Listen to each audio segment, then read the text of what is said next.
देखिए अपना नोट कर लिए। चलिए कोई बात नहीं ना, आप सो मॉर्निंग एवरीबॉडी। आज एक वर्कशीट आपसे डिस्कस करूंगा related to basic topics of class 9। तो आइए स्टार्ट करते हैं, बहुत ही बेसिक से question. First question is SI unit of force. तो फोर्स जो है वो टॉपिक है क्लास 9 में, और मतलब फोर्स का जो एसआई यूनिट है that is Newton. Sir Isaac Newton के नाम पे था। So SI unit of force is Newton. और इसमें एक और मैनिपुलेशन आप कर सकते हैं कि फोर्स होता है मास इनटू एक्सेलरेशन। तो न्यूटन को एक और फॉर्म में लिखा जा सकता है केजी मीटर पर सेकंड स्क्वायर। तो एक इसका न्यूटन जो है केजी मीटर पर सेकंड स्क्वायर के भी इक्विवेलेंट है।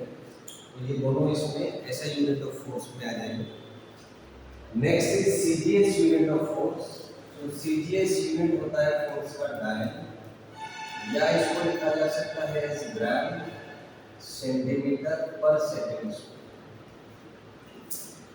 तो इसका एक जो सीजीएस यूनिट है तो उसको डायन कह सकते हैं, या ग्राम सेंटीमीटर पर सेकंड स्क्वायर भी इसको कहा जा सकता है। Next is ratio of SI and CGS unit of force.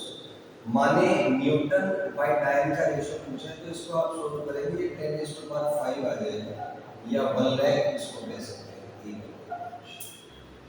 तो इसको ऐसे समझे कि 1 newton is equal to 1 lakh और 10⁵ टाइम। तो ये दोनों का रेशियो आ जाएगा यहाँ पे। Next question is SI unit of energy. तो SI unit of energy is joule. Next is CGS unit of energy. So CGS unit of energy is erg. तो सीजीएस यूनिट यहाँ पे अर्थ होता है, यहाँ से आ जाएगा। नेक्स्ट आपसे पूछा ratio of SI and CGS unit of energy. So this ratio is 10⁻7, या इसमें आप 7 लगा दीजिए तो यहाँ से आपका आ जाएगा। नेक्स्ट आपसे पूछे फोर्स होता क्या है। जो सेकंड लॉ है force is equal to mass into acceleration for constant mass. तो ये आपका सेकंड लॉ हो जाएगा। नेक्स्ट आपसे पूछा अब इसमें चैप्टर स्विच करते हैं, let's switch to the sound chapter. So पहला क्वेश्चन है sound is a. So basically sound is a mechanical wave. तो साउंड एक मैकेनिकल वेव है। एक तो प्रॉपर्टी इसकी ये हो गई। Second property sound is a. तो इसमें आता है कि लॉन्गिट्यूडिनल है कि ट्रांसवर्स है। तो साउंड एक लॉन्गिट्यूडिनल वेव होता है। So this is a longitudinal wave. Next है sound is a 3D wave. तो साउंड एक 3D वेव भी होता है, यहाँ से आ जाएगा। नेक्स्ट है the sound need medium. Yes, क्योंकि sound travels in two ways. जब ये स्पेस में मूव करता है तो या तो डिस्प्लेसमेंट होगा एयर पार्टिकल्स का, या उसका प्रेशर चेंज होता है। तो दो तरीके से हम इसको समझ सकते हैं, या तो इट चेंजेस द डिस्प्लेसमेंट और इट चेंजेस द प्रेशर। लेकिन उसके लिए पार्टिकल्स होने चाहिए, और पार्टिकल्स हैं तो मीडियम है। So ultimately it needs a medium for its propagation. उसी के बेस नेक्स्ट क्वेश्चन है can sound travel in vacuum. No, vacuum में ट्रैवल नहीं कर सकता। नेक्स्ट है intensity is related to. So intensity एक तो डिस्टेंस के स्क्वायर की प्रोपोर्शनल होती है इनवर्स रेशियो में। आपने देखा होगा कि अगर कोई साउंड सोर्स ऑफ साउंड है, मान लीजिए आप कोई टेप रिकॉर्डर है या कोई स्पीकर है, उसमें आप जितना आगे उसके जितने क्लोज होंगे आपको उतना तेज साउंड सुनाई देगा, उतना इंटेंसिटी उसका ज़्यादा होगा। तो वहाँ पे प्रेशर का जो एम्पलीट्यूड है वो बहुत ज़्यादा होगा। जैसे जैसे आप दूर जाएंगे स्पीकर से तो इंटेंसिटी विल रिड्यूस, प्रेशर का जो एम्पलीट्यूड है वो रिड्यूस हो जाएगा, और फिर आप उसको सुन सकते हैं, मतलब कम सुनाई आपको देगा। तो उसी के अकॉर्डिंग अगर एक पॉइंट सोर्स है तो उसका इंटेंसिटी 1/r² की प्रोपोर्शनल होता है। मानिए अगर आप डिस्टेंस को 2 टाइम्स करते हैं तो इंटेंसिटी 1/4 हो जाएगी।